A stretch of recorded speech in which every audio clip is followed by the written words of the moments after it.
Blog Talk Radio.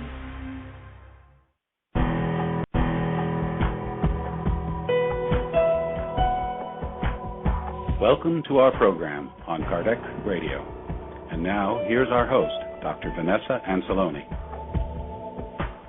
Welcome, dear listener, to Kardec Radio. We are here live from the Chantilly, Virginia studios at Kardec Radio, and we are happy and honored that Dr. Fabrizio Mancini, the author of the book, The Power of Self-Healing, is here with us today.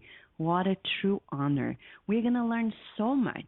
Dr. Fabrizio Mancini is a self-healing expert, an internationally acclaimed educator, philanthropist, bilingual speaker, and the president emeritus of Parker University.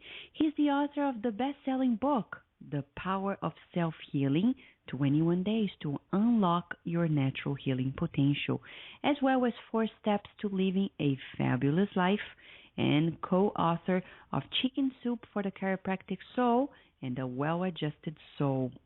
He has been a frequent guest of radio and television programs such as Dr. Phil, The Doctors, Fox News, etc.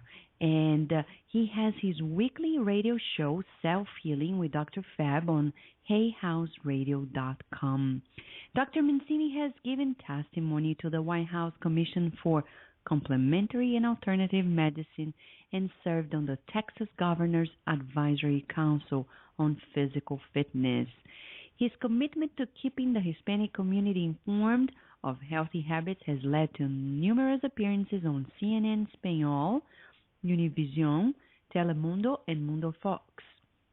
After 9 years in private practice, Dr. Mancini became one of the youngest presidents of a college or university when he was chosen to lead Parker University in 1999. During his 13 years as president, he guided Parker University to historic educational and professional achievements. Dr. Mancini's tireless efforts to improve lives have been recognized with numerous honors, including Heroes for Humanity, Humanitarian of the Year, CEO of the Year, and induction into the Wellness Revolutionaries Hall of Fame. He recently was chosen as the namesake for the library at UNEV, Mexico's new leading university. Dr. Mancini is also a graduate of the prestigious Institute for Educational Management in the Graduate School of Education at Harvard University. We are very honored that he is going to be soon talking to all of us about things that we'll look for.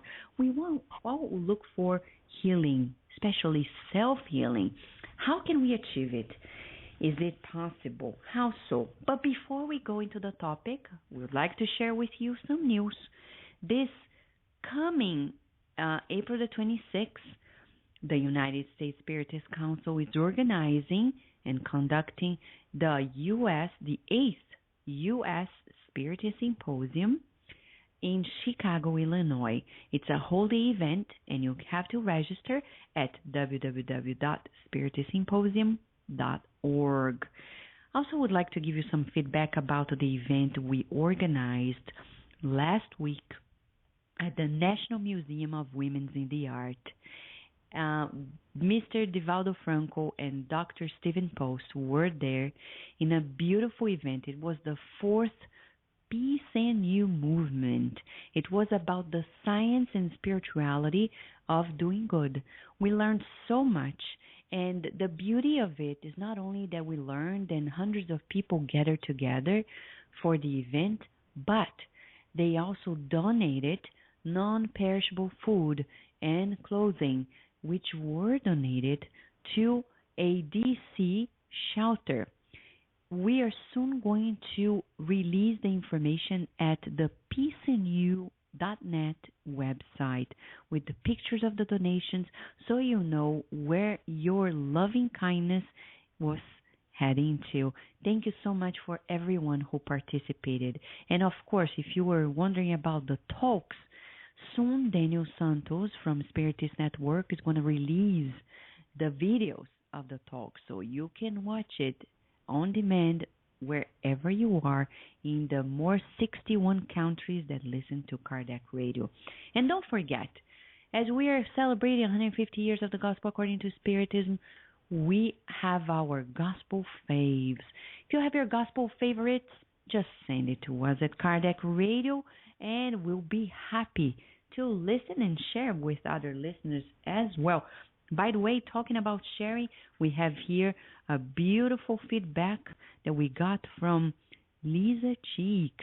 She says, "Dear Vanessa and friends, thank you for your dedications, and I'm deeply moved with your effort. I want you to know you inspire me and help me grow in my faith. May God's peace and mercy will be with you daily and continue to empower you. Many blessings, Lisa." Thank you, Lisa, for your loving and kind words. And we have been receiving so many beautiful words from people in Brazil, in Singapore. This week we had a Skype talk with a group in Singapore. Beautiful.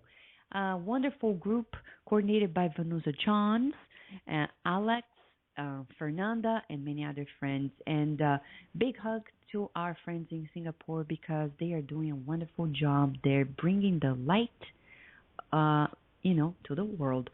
Well, today we're going to talk about self-healing. Very important. Allan Kardec himself talked about healing. Healing begins in the mind. How so? We want to know more, and we have here an expert, Dr. Fabrizio Mancini. It's about optimism as well. So let us just listen to this beautiful message. Keep your optimism. Soon after this, we will bring to you Dr. Fabrizio Mancini to lead us into a new discovery about ourselves. Chapter 6. Keep your optimism.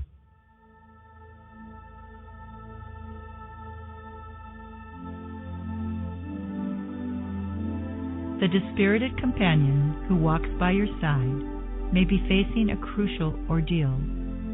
That friend of yours who slipped into delinquency may have tried hard to avoid crime. The other one who succumbed to vice may have fought against it but was not strong enough. The co-worker who discontinued service might have tried to stay in his place but was unable to comply.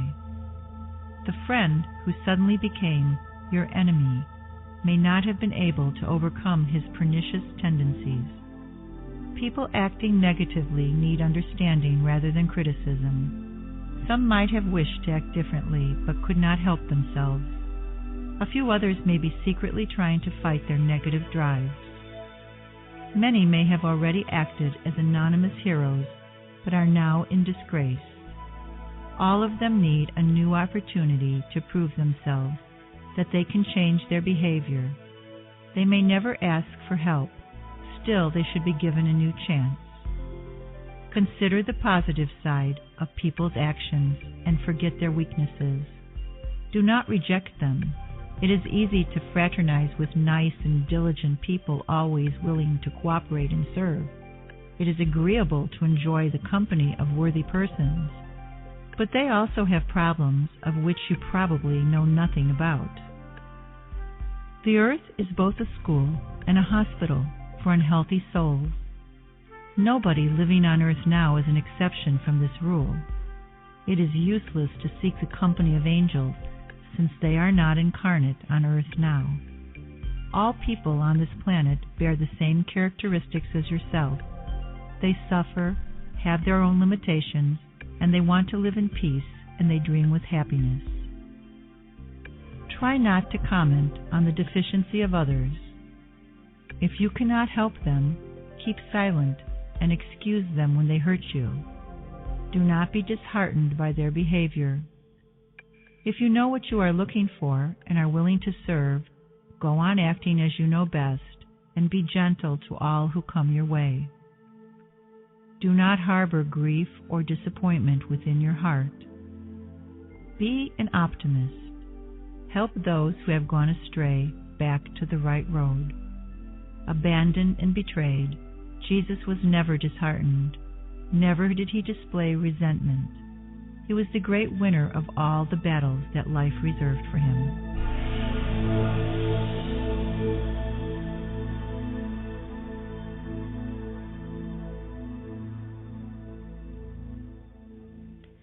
Dear listener, we are here to talk about the power of self-healing, and there's no better expert in the field than Dr. Fabrizio Mancini. Dr. Fabrizio Mancini, thank you so much for being with us at Kardec Radio today. We're truly honored for having you with us. Thank you, Vanessa. It's such a pleasure to, first of all, congratulate you on such an incredible message you bring into the world, but also to have this conversation with you, because I know that many of us are really struggling in life trying to figure it out.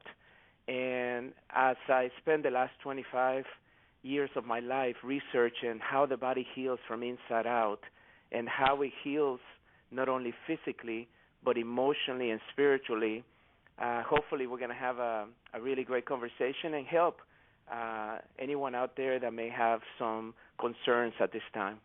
Yeah, thank you, Dr. Mancini. My first question is, how did you go from being a chiropractor to being a healer? I love chiropractors because I was pregnant last year. My baby's 5 months, and I still need to go to the chiropractor to adjust my back. But how did you go into this broader perspective of becoming like a healing expert? Well, what happened was that when I was 17 years old, I had a dream that I wanted to be a doctor. So I saw myself as a doctor taking care of thousands and thousands of patients. I went to my counselor in my high school and I said, I know what I'm going to be.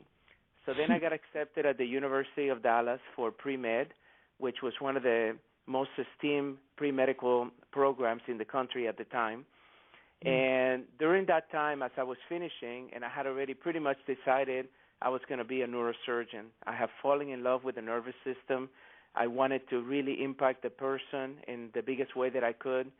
And I was involved in a car accident. And I ended up where an orthopedic surgeon recommended me to his chiropractor. And I never heard the words chiropractic before.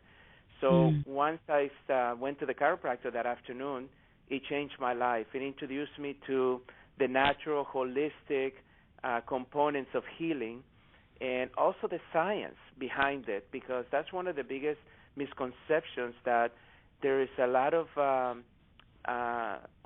misunderstandings by which natural and holism doesn't have a lot of science. In fact, the new science is actually moving everything that we have known and disproving everything that we have known before into a new science.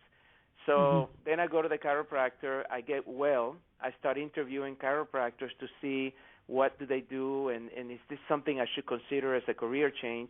And after 6 months and interviewing 62 chiropractors, I decided this is what I'm going to do. So I enrolled in school, I graduated, I started practicing, became one of the biggest practices in the United States. Then I was asked to serve my alma mater as the president of Parker University, which I did about 14 years. I just retired a year and a half ago. And then my last book, this book, The Power of Self-Healing, really forced me into this type of retirement, because the need in the world is so big for a message that is simple. And the message is this, Vanessa, is a reminder that our bodies are self-healing organisms, and that our bodies not only have a root cause of a problem that is physical, but in many cases the root cause of our problem is emotional and spiritual, and therefore the solutions of the problem are not always physical, meaning drugs and surgery. Many times our solutions to our problems, and especially our health problems, are very much in the emotional and the spiritual component. And that's what the science has actually proven. That's fascinating, because when you were talking about this, we realize that the medicine nowadays is overlooking this idea of self-healing. For example, when you're really feeling pain, you feel so defeated that you doubt that you have this inner mechanism for healing, right? Yes. And remember that pain is only an alarm system. I visualize pain as a good friend, as someone that's coming to visit to just say, listen, pay attention to this. There's something going on deeper here that you need to be aware of. Many times that's our lifestyle choices. I mean, right now we have a broken healthcare system, not only in the United States but around the world. And the only reason that I believe that it's a broken system is because two reasons. The first one, it focuses on managing symptoms rather than looking at the root cause of disease. And the second one is because right now many people are looking at the way that they heal their bodies from the outside in rather than the inside out, meaning that most of the emphasis is put on drugs and surgery rather than many of these holistic professions that have been around forever, like chiropractic, acupuncture, homeopathy, naturopathy, which have helped millions of people around the world but have never really gotten the attention that they needed in order to help society deal with many of these chronic illnesses. And the bottom line is this, that drugs and surgery are not solving the chronic illnesses of the world, meaning your heart disease, your strokes, your cancers, your diabetes, your obesity now. What really is solving that is teaching individuals how the body functions, letting them know that their body has the ability to heal, and then, of course, teaching them lifestyle choices that they can make a better choice than the ones they're making currently. Yeah, that's amazing what you're saying. So you're talking about a multidimensional approach, one that goes from the physical to the emotional and spiritual, right? Very much so. And also, the new word right now in science is what we call integrative healthcare. And integrative healthcare is that it takes the best of traditional medicine, meaning urgent care. You know, when you are in an accident, you definitely want to have the most sophisticated technology and hospitals that can help you, or maybe some of the pharmaceuticals that are really helping individuals go through a very difficult time that the body is really struggling and trying to do on their own, or trying to bring the body into a state of homeostasis just enough that then the body can then start rebuilding either their immune system or whatever other system is compromised. But then why not start integrating some of these other professions that can actually work hand in hand, always for the betterment of the patient? See, I just gave a lecture to some of the leaders in the world of healthcare, and my message is that the best way we can navigate through this new healthcare system is by putting our patients first in every decision and leaving the ego outside. Because as doctors, as physicians, there tends to be a lot of ownership and ego that what I do is perhaps the best thing that can happen, or maybe the only thing that I know out there that works. And that's only because they have not been trained in the other disciplines that other people feel the same way as they do.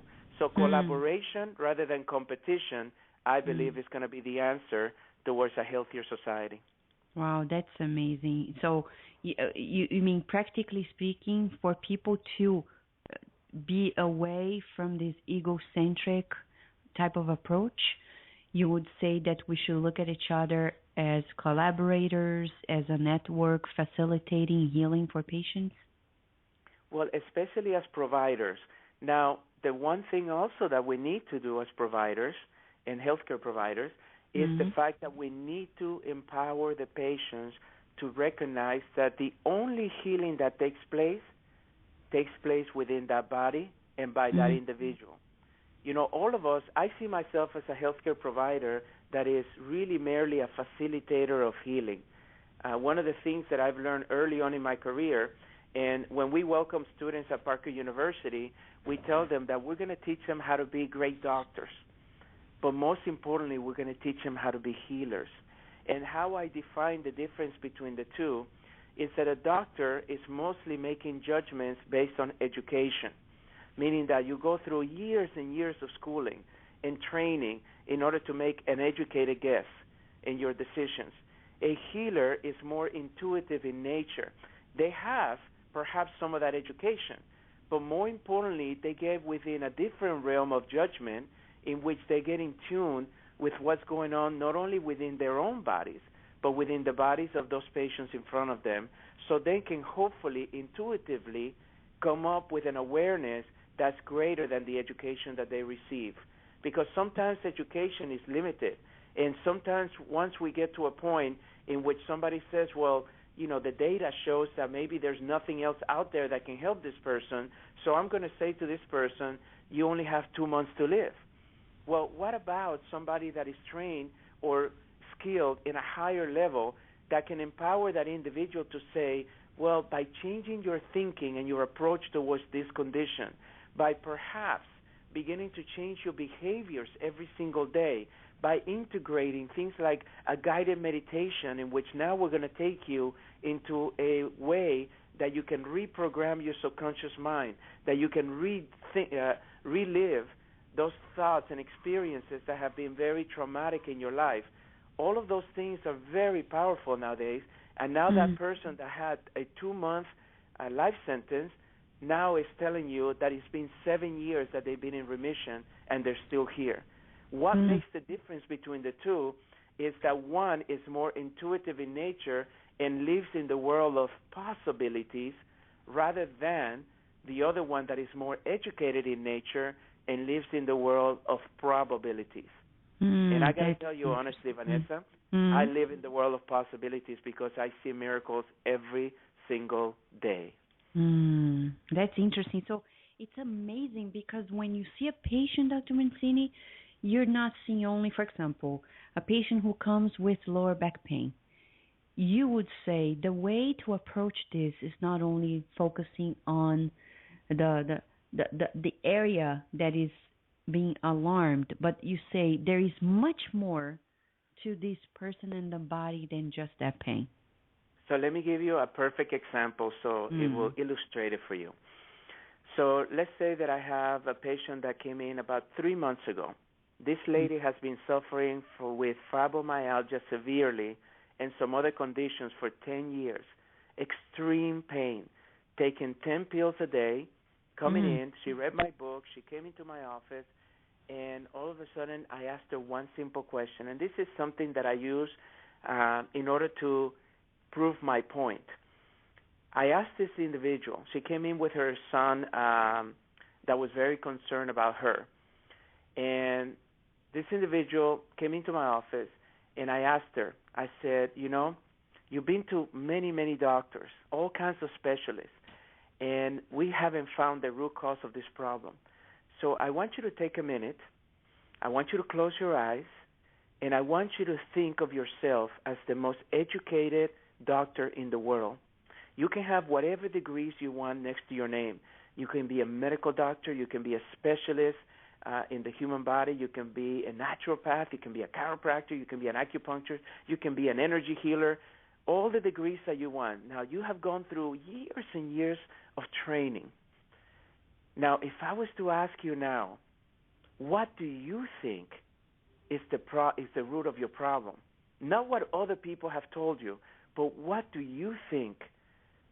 Vanessa, within seconds, she says, it's my son-in-law. And I was just sitting there saying, what? She said, it's my son-in-law. He says, I hate him. I hate him. And her son looks at me and says, I don't know what to tell you. She says, well, she starts crying, and she says, well, Dr. Mancini, I have one daughter, my only daughter. And this man and her, she got pregnant in high school. And they had this beautiful little girl. And then the young man that was with her felt forced to marry her, so they married.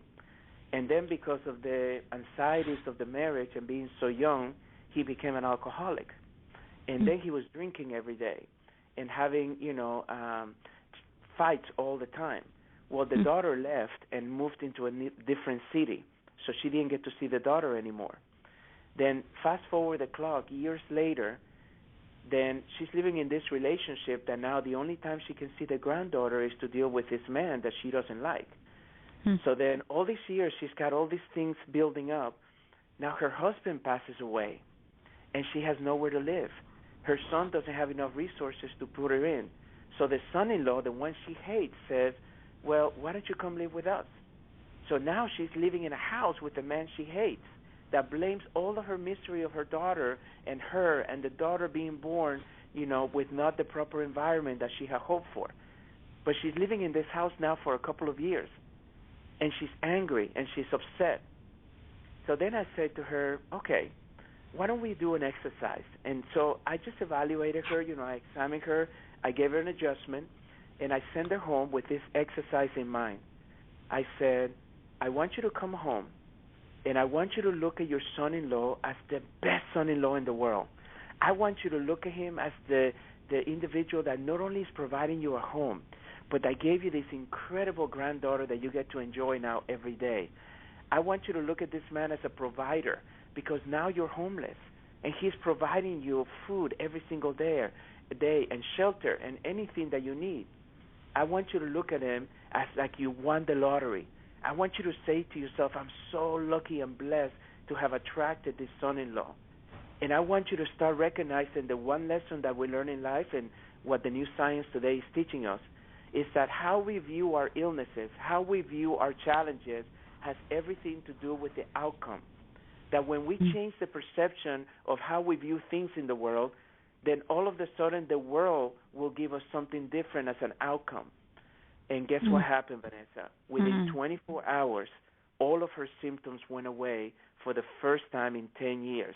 It's been 3 months, and her symptoms have not returned at all. It was an emotional component in which that resentment, that anger, and there's so many studies that tell us that the reason that we have to pay attention to our emotions is because our emotions turn into chemistry in our brains. And the chemistry changes the physiology of the body, which is leading us into many of the symptoms that we're experiencing today. So that was just a very simple example of how an emotional resentment can actually cause a condition for over 10 years where every other doctor was missing the root cause of the problem. Wow, that's amazing, really amazing. Dr. Mancini, we have to give a very short break, but when we come back, we have questions from listeners already, okay? Thank you. We will return to our program after these messages. Books of Andre Luis. Through the hands of the most prolific medium of all times, Chico Javier, the spirit doctor Andre Luis wrote a series of books that unveil the mechanisms of life and life after life. From the best-selling novel No Solar, Our Home, to And Life Goes On, the reader will find illumination for a fulfilled life on Earth as well as immortal happiness. Check the many titles available at the international distributor, EDI CEI of America. Their website is www.ediceiofamerica.com.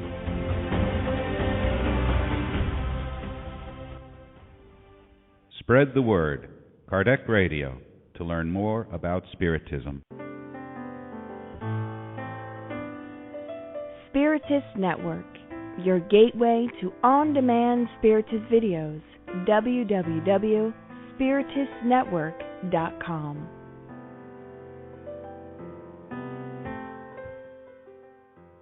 Nourish your soul with Kardec Radio.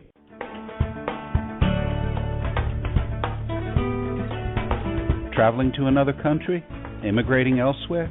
Prepare yourself by reading the book Among Brothers of Other Lands, in which several loving and wise spirits wrote through the hands of Chico Xavier and Waldo Vieira, telling all of us the tips and hints of a successful transition to a new land. Buy your copy today at www.ediceiofamerica.com.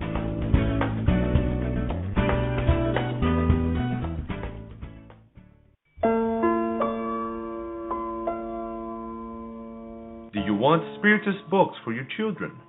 At Edicei of America, you'll find a collection of them, from the best-selling book Our Father, in which the Spirit Mei Mei, through Chico Xavier, brought countless poems, stories, and folk tales based on the Lord's Prayer, to the beautiful and educational collection by the author Edailson Salles on Back to School and many others.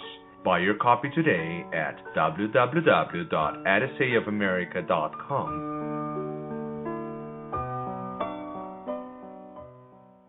And now we return to our program. Dear listener, we are here talking about the power of self-healing. 21 days to unlock your natural healing potential by Dr. Fabrizio Mancini. Fabrizio Mancini is a self-healing expert and internationally acclaimed educator, philanthropist, bilingual speaker, and President Emeritus of Parker University. Thank you again, Dr. Mancini, for being with us. In your book, you mentioned that in 21 days we can unlock this inner healing. How so? Well, the first thing to understand is that 21 days comes from what research has shown that it takes an average of 21 days to either create a new behavior or to change an old one. And I call it a habit. So in order to build a habit, you have to have at least 21 days. And what I wanted to do is, once I explain the awareness and the science with some very beautiful stories of patients that have healed when they were told that they couldn't heal by their providers, then I needed to give the reader a plan of action. Now how do I do this for myself? And that's where the 21 Days program came in. And in this program, really what I wanted to do is to be able to show that we focus primarily the first week on your physical healing, and then the second week we actually move towards emotional healing, and in your third week we move you into spiritual healing. And the reason that we did it in that sequence is because most people can relate to physical healing. That's what we see other people do. That's what we hear on television, on the radio. That's what we read about in our journals and our magazines. But the reality of it is that the progression of healing, I have found, is first of all spiritual, second emotional, and third physical. That means that the spiritual component or dimension of ourselves can actually overrule the emotional, and the emotional can overrule the physical. And I still remember about 26 years ago, a dear friend and one of my mentors, Dr. Wayne Dyer, shared with me a statement that actually changed my life. And that statement was that we are not physical beings living a spiritual experience, but we're actually spiritual beings living a human experience. And to me, remember, going through traditional medicine and all the pre-medicine courses and trying to understand how the body heals, I had it totally the opposite. I was actually thinking that physical was the most important. And when I started viewing science and when I started viewing my patients as spiritual beings first and then physical beings, that began to change how the patients began to heal from things that they were having difficulty healing. But most importantly, it began to change me in the way that I live my life and in the way that I actually have set my whole work towards the future. That makes so much sense. And in that regard, we can relay a question by Jay from Canada. He is here at the Blog Talk Radio chat room, and he's asking, why is that medicine is reluctant to integrate these aspects in healing? That's a great question, and because I have so many friends of mine that are medical doctors, I can tell you that it's never the intention of the doctor. I was president of Parker University for almost 14 years, and every application I received, I read. And the main reason that someone becomes a doctor is because they want to help people. It's one of the purest intentions of any profession that I've seen. They really want to help people. What happens is that traditional medicine for many years, and this goes back to the moment of Hippocrates, that was the father of medicine, there were two viewpoints towards how the body heals. One was called mechanism, and the other one was called vitalism. And the mechanistic point of view said that in order to really understand how the body heals, we needed to take a part, break the part apart, study it, try to do something from the outside in to fix it, and then be able to move forward in order to help that individual.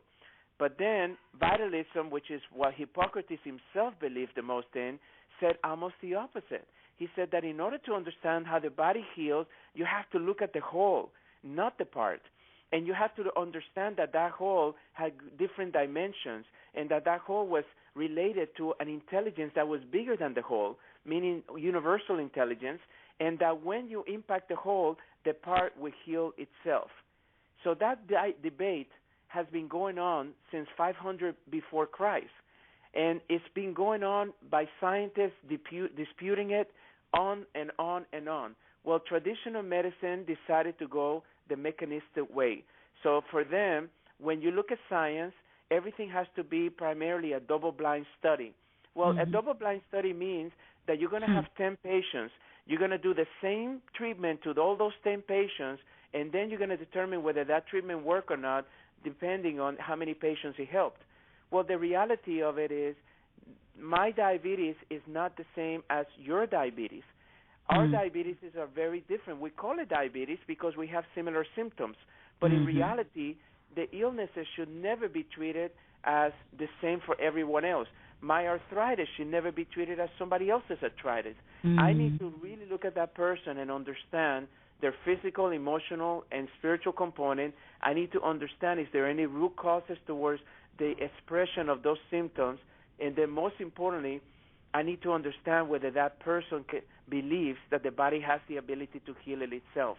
You see, the biggest challenge right now that I find in healthcare is that many of our patients, many of our individuals in society have already given up in the idea that our bodies can actually heal. So anytime they get a diagnosis of any symptom, it doesn't matter what it is, they take the role of a victim rather than the role of a victor that is going to say, that is not me. So one of the lessons that I teach, and this is very important, is that your disease will never define you. You are not your disease. You're a person that has particular symptoms that other providers call a disease. But you're a person first and foremost. And that person that you are has an amazing ability to heal because the way the body was created was to actually heal naturally. If it doesn't heal naturally, it's because there is some kind of block. It could be a behavior that we're doing, or it could be a limitation of an organ that is malfunctioning. But whatever the case may be, we need to address that, and we need to help that body be able to heal from the inside out. Yeah, that's amazing. As Dr. Daniel Santos is here at Cardiac Radio sharing with us, he says that the change must happen in the system, the curriculum, in the medical schools, so people can incorporate. And I agree, teaching at the University of Maryland, that's what we've been trying to do, trying to change little by little the curriculum. As you were an advocate, and you still are, for complementary and alternative medicine in the United States, it's that idea that we should be more integrative in our approach. But Dr. Mancini, we have another listener, Abby Scher from Baltimore, Maryland. She asks us to relay this question to you. She has been experiencing trigeminal neuralgia for quite a while, and she has been trying almost everything. Where do you think in your approach you should begin? Probably, is she missing something? Well, that's interesting. And to go back to your first question, the good news is the fact that most medical schools, I believe almost 95% to 96% of all medical schools are teaching complementary medicine. I still remember when President Clinton set up the Alternative and Complementary Commission in the White House, and I was one of the few people that had an opportunity to actually testify in front of that commission. And I could tell you that even since those days, there was an interest in being able to move towards integration. Right now, the integration is being driven by economics because the economics are not allowing us to continue the healthcare system that we have, but it is moving in the right direction. That's the good news. So the answer to the question of the nerve condition, the trigeminal nerve condition, is the fact that there are many causes for what may be causing that pain. And you know, the foundation of pain is typically inflammation. So anytime that you have pain, you have to look at yourself. From a chiropractic perspective, the first thing that I do is find out, could there be any nerve interferences within the body? And that's why, you know, one of the reasons why is no matter what provider you have, the main reason you want to see a chiropractor is because they're the ones that are trained the best from anyone else in science to be able to determine whether you have a nerve interference or not that can easily be corrected by a simple adjustment. Now, besides that, then you got to look at your nutritional factors. So, for instance, many of my patients with the same condition, I will ask them, tell me some of the foods that you're eating. So they will make a list of their foods that they eat on a typical day, and then I start evaluating Could some of those foods create the inflammatory process that is causing this pain or this condition? And I want to be honest with you, Vanessa, I find the root of the problem there many times.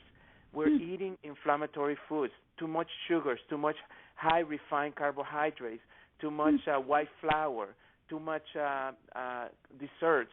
And those things always create inflammatory processes in ourselves. So adding a little bit more vegetables into your diet, you can juice them, you can blend them, you can make salads and add different vegetables, you can stir fry them. Just make sure that you add enough vegetables, because the vegetables are going to be more alkaline in nature. That's the other thing that I look for, is are the foods that you're eating creating too much acidity in your body? And the nice thing about fruit and vegetables is that we all know now that the more vegetables and fruits that you eat, especially vegetables, you're going to bring your body into a more alkaline phase, which is going to allow you to heal much faster. And then the fourth thing is that I will go into the emotional component. And the emotional component means that let's go back to the time in which this condition began. What was going on emotionally in your life? Were there any type of traumas that could have taken place? Was there any emotions in which this pain is merely an expression of some kind of hurt that took place during that time? And then I start working with the patient to try to understand that a little bit further. And then I move towards the spiritual realm. And the spiritual realm to me is so beautiful because that is where you have a sense of purpose. So for me, what is this pain? What is the payoff for you to have this pain in your life? What is this pain bringing to your life? You know, one of the things that we learn by being a provider is that many patients use their pain as a way of validating themselves, as a way of having a place to go and talk about their issues. So for me, one of the techniques that I use for my patients is that I want you to embrace that pain. I don't want you to fight it, but then I want you to release it. Just like if you put a leaf on a river and you watch that leaf just kind of go down the river away from you. Or perhaps in Asia, they have a beautiful custom that I love, and that is that you fill the balloon with helium and you write the name of your condition or your pain or your trauma or your issue, and then you release it into the sky and you watch that just go. And as you go, you get that feeling of, I'm releasing this out of my body. I'm releasing it into the universe. I don't need this pain anymore to validate my purpose in life. My purpose in life is something that I'm going to create to be something constructive, not destructive. And as I move towards all of that, then now that individual begins to look at that same pain from many dimensions, and one of those are probably going to be helping be able to release what was the root cause of the problem in the first place. That's amazing, Dr. Mancini. But let me just ask this question. I know somebody, as we do pro bono counseling, this lady, she is a high achiever. She does great works, reaching out to people, professionally speaking, etc. And then she has, on and off, she develops like a physical condition. And once talking to her, she said, this is the way I can tell people that I'm not perfect, because they look at me and think everything is right. And it's the way that I can tell them that I'm also just so human. So you would say this is in a way destructive, because instead of, sending that message in another way, we want to send a message by showing that we're fragile as well. How could she actually change that scenario? That's a great question. So for me, if I was getting to know her, the first thing that I would ask her is, what are the most important things in your life? I need to find out, first of all, what are her values?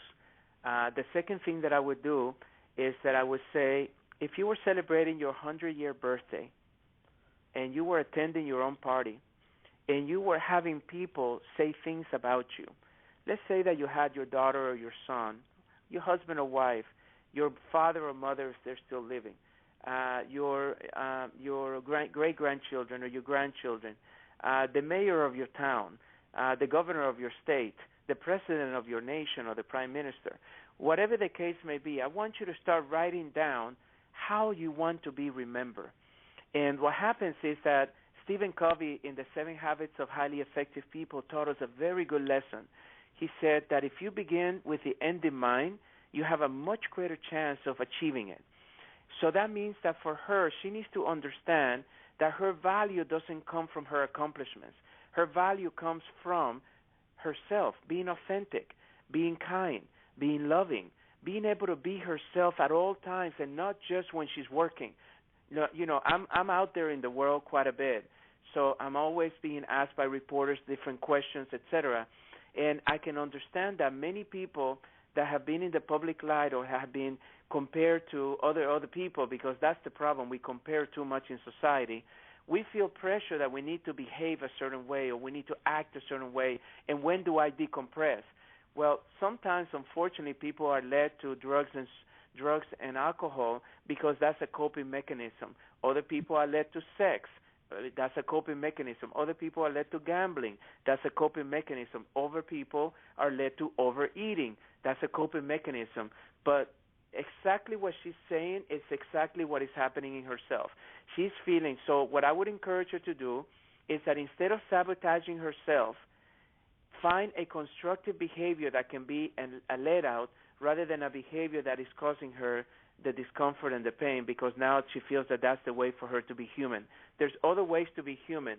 They say that human nature seeks two things. We seek either pleasure or pain. The only thing she needs to do is, instead of having a pain seeking, she needs to seek a pleasure and replace that behavior. So whenever she wants to feel human and like everyone else, it doesn't have to be necessarily on something that is painful to her life. It can be also something that is very pleasurable in her life. Wow. Dr. Mancini, hands down, you are the best. Thank you so much for this. And we have to give one last break. And when we come back, we have more questions from the listeners to you. We will return to our program after these messages. Want to learn more about the ins and outs of mediumship? The book, In the Realms of Mediumship, by the spirit doctor Andre Luis, through the medium Chico Xavier, analyzes the various aspects of mediumistic communication and mediumship. He also praises the efforts of mediums who are faithful to the spiritual mandate they received before they reincarnated, warning them about the risks of badly practiced exchanges between the two worlds. Buy your copy today at www.ediceiofamerica.com.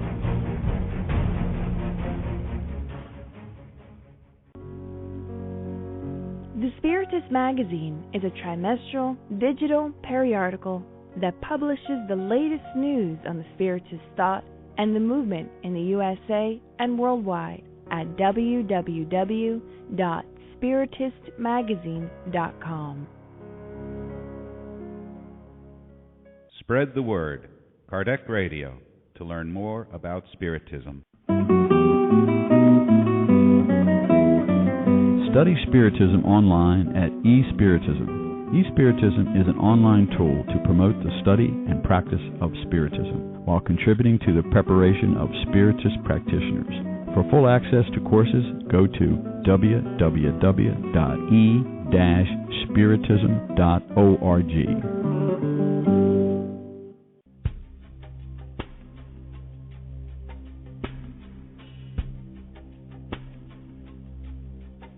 If you missed out on previous shows, no worries. We have an on-demand section of all previous shows and interviews. Go to our website at www.kardecradio.com. Emmanuel's Novels. The reputable mentor, Emmanuel, wrote a 5-book series of Spiritist novels that can truly transform your life. Starting with 2,000 Years Ago, Emmanuel delights our minds with the true account of characters that are so similar to each of us.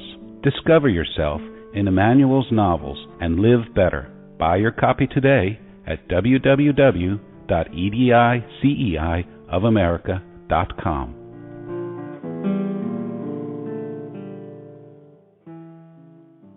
And now we return to our program. Dear listeners, listener, we are here talking about self-healing at a level that was never discussed before. Dr. Fabrizio Mancini is this great visionary mind that is bringing to us an integrative approach about the healing of ourselves, the power within for healing. Dr. Mancini, when we talk about healing, Allan Kardec in the Spirit's book talks about healing component dependent on our purity of sentiments, our desire to do good as well. In your book, you also mention about this healing triad. Can you tell us a little bit more about this and the impact in our health, please? Thank you so much. And before I do that, I want to share with you what one of the studies that have been the most fascinating studies that I have read was from a Japanese researcher named Masaru Emoto. Yeah. And Masaru Emoto is known for actually evaluating the shapes of crystal water. What he did is that he would take molecules of water and then he would expose them to negative statements. And then he would put them in an electron microscope and take a look at the shape of those waters. And what we found is that when we talk to ourselves, when we're exposed in an environment, in science we call that epigenetics. It's the science that the environment around the cell is now the one dictating how the gene expresses itself. So Emoto decided to start studying how is it that when we hear negative statements in our lives, right, our parents telling us that we'll never amount to anything, or our teachers telling us that we're bad, or our society telling us that we're not thin enough, whatever those statements may be, when you say that to a molecule of water, the ones that you say that are loving and beautiful are beautiful crystal shapes that are just the most beautiful designs we've ever seen. But the ones that are negative in nature, the ones that are about hate and anger and resentment, those became very ugly shapes. But then at the end of his study, he reminds us that each one of us are made up of at least 75% water. Our planet is made up of at least 75% water. So when we're talking to ourselves in a negative way, when we're exposing ourselves to people around us that are speaking to us in a negative way, we're actually changing the molecular structure of ourselves into ugly designs, not into beautiful crystals that are beautifully shaped, that look divine in nature. So when I came up with the healing triad, it was after 25 years researching the emotions that heal. You see, I knew that there was a lot of studies talking about how resentment and anger and anxiety and worry was suppressing our immune system, was creating too much cortisol levels in our bodies, was increasing the level of stress in our bodies that was making us sick. But then I started asking myself, then what are the emotions that heal? So there's 3 emotions that I discover that are the most healing emotions there is. So no matter what condition you're going through in life, I want you to work in these 3 emotions, and I want you to do that on a daily basis. The first one is forgiveness. Forgiveness is one of the most powerful emotions to be able to release us from the past hurts, whether it's the resentments, the angers. You know, maybe your parents didn't raise you in a loving environment. Maybe your parents split up when you were very young. Maybe your parents beat you. Maybe they abused you physically or emotionally. Guess what? Your parents did the best they could with what they had.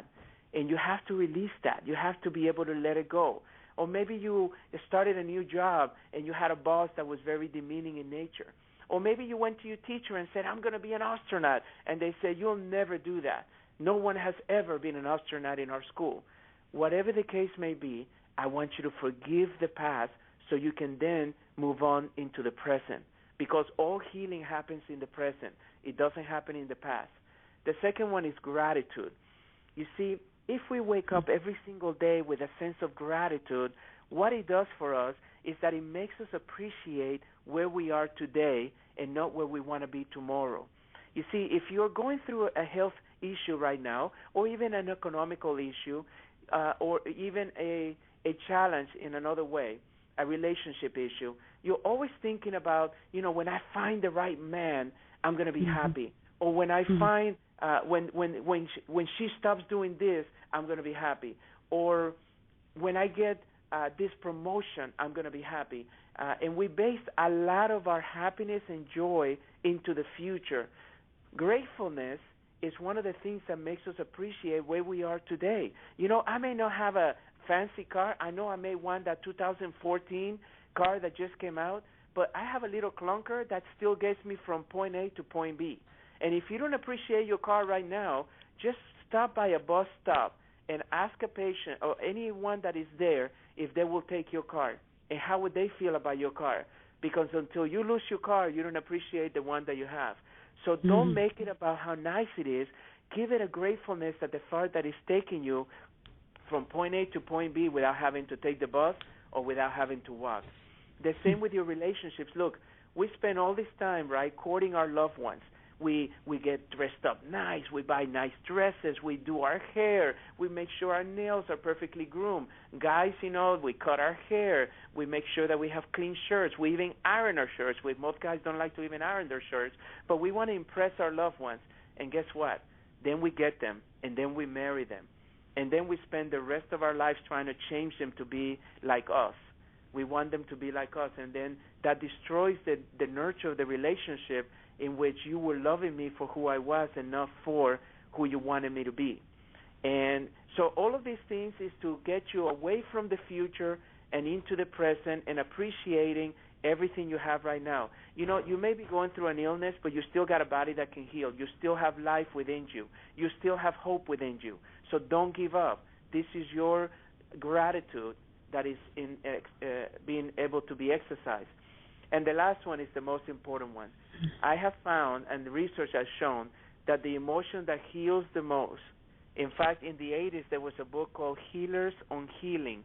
It was a best-selling book, and they interviewed hundreds of healers of all disciplines, medical doctors, chiropractors, acupuncturists, healers, shamans, everything. And what they discover is that the common denominator in all healing is love. And when I talk about in my book about love, I talk about the type of love that is unconditional, the type of love that you have for a newborn child, that no matter what they do, you don't have any expectations, that you're truly there to love. And that's the way we need to love ourselves, first and foremost, instead of beating ourselves every day. I wish I would have done that. I wish I would have done this. I can't believe I'm stuck in this relationship. I go to a job that I hate. I mean, we beat ourselves up all the time instead of loving ourselves. And then, of course, so we can love other people around us. We need to stop putting conditions to the love to our loved ones, to our children. I mean, we put so many conditions on the children's love instead of just loving them for the sake of loving them. We put conditions on love on friends. You know, people that if they do something nice for me, then I'm going to love them. But when they stop doing something nice for me, now I'm not going to like them. You know, we need to love people not because they're lovable, but because we're lovable. You know, we need to love for the sake of loving, not for the sake of that they're good. I mean, we've seen leaders like Gandhi that they've never stopped loving the enemy because they realize that the biggest way to diffuse an enemy is to love them, to love them. Because once you feel love, it's very difficult to respond in a negative way. Once you truly feel love. So those are the three emotions, and those are the ones that I have found over the last 25 years of research in this that are the greatest healers as far as the emotional side of healing. Oh, Dr. Mancini, it's very inspirational. There's so much to learn, and we want to recommend that the listener goes to your website. Would you like to give some references also to the listener so they can find new tools for this inner healing process? Yes. You know, one of the things that I did, if you go to my website, one of the gifts that I wanted to give you is if you go to www.drfabmancini.com. So it's drfabmancini.com. You're going to go there and just put your name and email, and you're going to get a 3-part video series that I created. And it's a 20-minute video, each one of those videos, and they're for free. And they're primarily designed to give you the latest tips that I have found and how you can begin to heal physically, emotionally, and spiritually. And then once you go in there also, you can stay connected with me, or you can talk to me or write me questions or ask me questions. And then, of course, if you want to join me on Thursdays at 8 a.m. Pacific time at hayhouseradio.com, then I have a radio show that I share a lot of these principles and answer questions to patients and to people all over the world. Beautiful. Dr. Mancini, we can feel how much love you have for people around the world. What would like to share as your final message in our program today? If I have one lesson to share with you right now, it's this. Well, there's two. The first one is know that you're worth it. Know that you're worth it. Even when you don't feel worth it, know that you're worth it. You're not alone in this journey. You're not alone in this battle. You are worth it. You have a universal intelligence that is with you every single day, supporting you, even when you don't think that they are, you know. But you're worth it. You're a very beautiful spiritual being that is just needing some assistance and needing some support. But just go find it because it's out there. But the lesson that I will leave you is this. Your responses is what determines your outcomes. I want you to know that whatever circumstances you're facing right now, whether it's an illness, an economic challenge, an unemployment, a breakup in a relationship, living with parents that don't like you, whatever the case may be, those circumstances do not define you. What defines you as a human being, what defines you as an individual is how you respond to them. And just like that lady that changed the response to her son-in-law and began to see her son-in-law as a positive thing, then all of a sudden her life began to become positive. She developed a better relationship with that son-in-law, and now she's enjoying her life pain-free. I want you to pay attention to how you're choosing to respond to your life because that's what determines your outcomes. Dr. Mancini, please receive a big hug of gratitude from us at Kardec Radio. We enjoyed very much, and we hope to be in touch with you for future opportunities as well. Thank you so much. Thank you, Vanessa. It's been my pleasure, and congratulations again in all the work that you're doing. Thank you. Dear listener, we hope you have enjoyed, and, you don't stop there. As Dr. Mancini said, just go to his website. It's a beautiful website with lots of information, drfabmancini.com. Beautiful. You can feel the love, the guidance, the direction. It's great. God is wonderful when bring missionaries such as Dr. Fabrizio Mancini to the earth, and his book, The Power of Self-Healing. Unlock your natural healing potential in 21 days. We're going to give a very short break. When we come back, our final moments at Kardec Radio today. We will return to our program after these messages.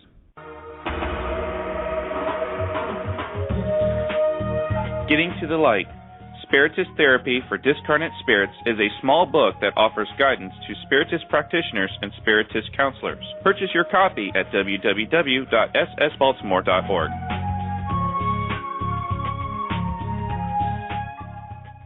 Nourish your soul with Kardec Radio.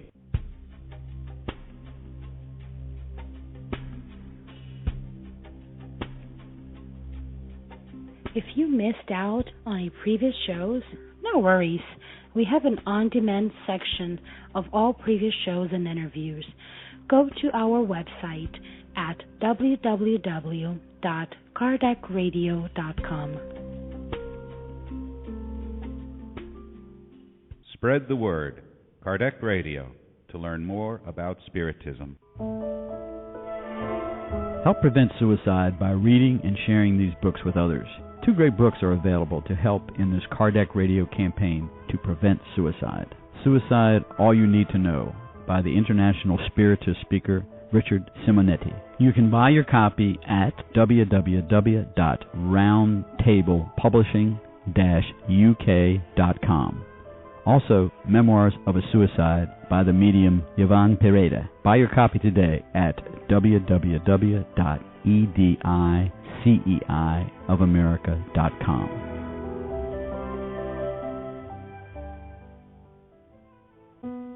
Kardec Radio, live every Saturday at 11 a.m.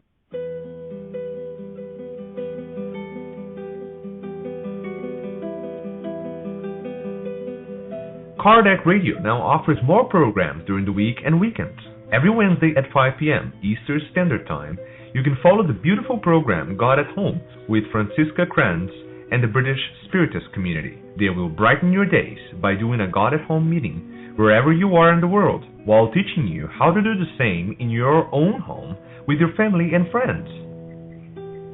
Every Thursday at 7:30 p.m. Eastern Standard Time, you will hear incredibly inspirational Spiritist talks directly broadcasted by Spiritist Network. They will be true educational moments to carry out to immortality.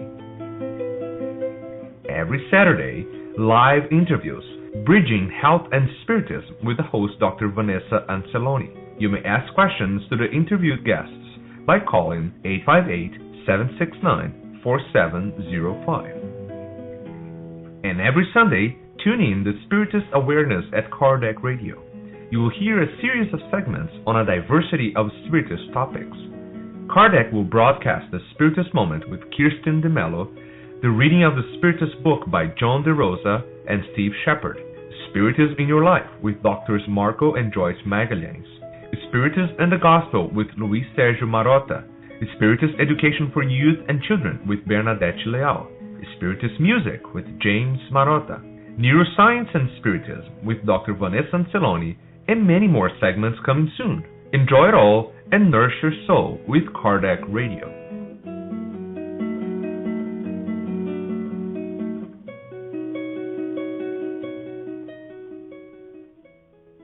And now we return to our program. Dear friends at Kardec Radio, we are truly moved by this wonderful time we spend with Dr. Fabrizio Mancini. No wonder he has become leading expert in so many ways talking about healing. And you can read more about him at drfabmancini.com. His book, The Power of Self-Healing. Great news to share because it matches so much everything we talk about in Spiritism. Sometimes we are caught up, and you may agree with me, we are caught up talking about obsessors, bad spirits, bad energies, but we forget about the good side, the good spirits, the guardian angels, about the fact that if we keep positive, everything will unfold. And that's exactly the focus of Dr. Mancini. We needed to co-create a new positive life for us. Amazing, amazing, amazing. Well, you may be asking, what is going to happen next week at Kardec Radio? Another wonderful guest we're going to bring to Kardec Radio. One that is expert in so many things that are important for us. The power of neurodiversity. Dr. Thomas Armstrong. He is the Executive Director of the American Institute for Learning and Human Development. Also an award-winning author and speaker who has been an educator for more than 40 years. He's going to be talking about the power within us, neurodiversity. It's about us this month. There is a lot to share with you. And you know, on April 19th, what a special program. Something that is going to be firsthand to you. First steps of Spiritism in the 20th century in the United States. The daughter of the pioneer Salim Haddad, his daughter Edwina Haddad, and the son David are going to be at Kardec Radio talking about historical steps that came through the immortal relationship and friendship between Chico Xavier, the renowned medium, and Salim Haddad and his wife, Phyllis Haddad. And at the end of the month, beautiful interview with Dr. Andrew Moreira from Brazil, talking about his book, Homosexuality from a Spiritist Perspective. Beautiful, beautiful, beautiful. And of course, don't forget, every Sunday, Spiritist Awareness with you at 8 p.m. And on Wednesday, God at Home with Francisca Kranz and Mackenzie Mello. And on Thursday, Daniel Santos from Spiritist Network streaming directly to you. Beautiful talks from speakers all around the world. And now we invite you for a most healing moment prayer. Let us then feel the joy of being loved by God. Don't worry about anything else. Just feel it.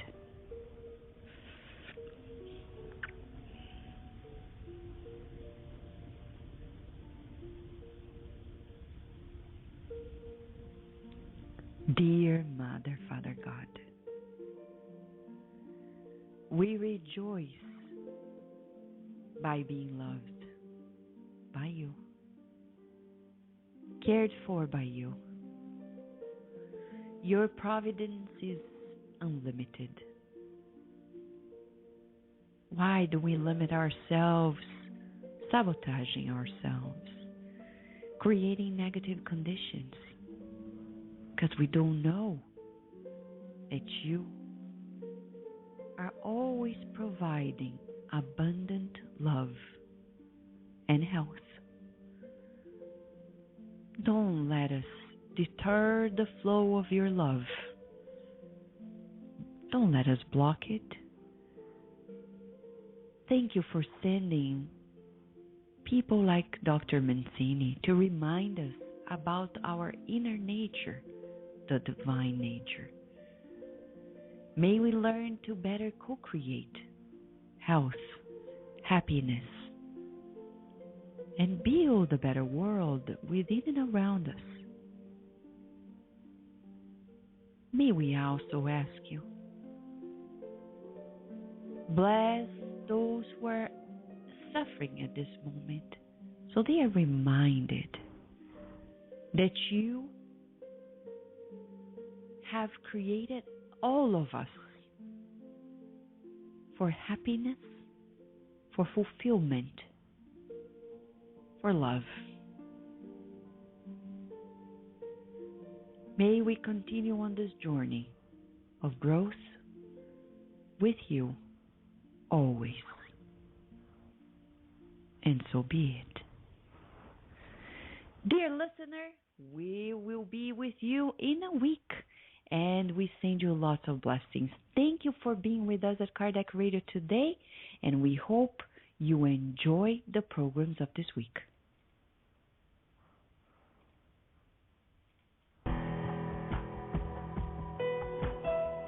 Thank you for listening to Kardec Radio, broadcasting live every Saturday morning at 11 a.m. Eastern Standard Time.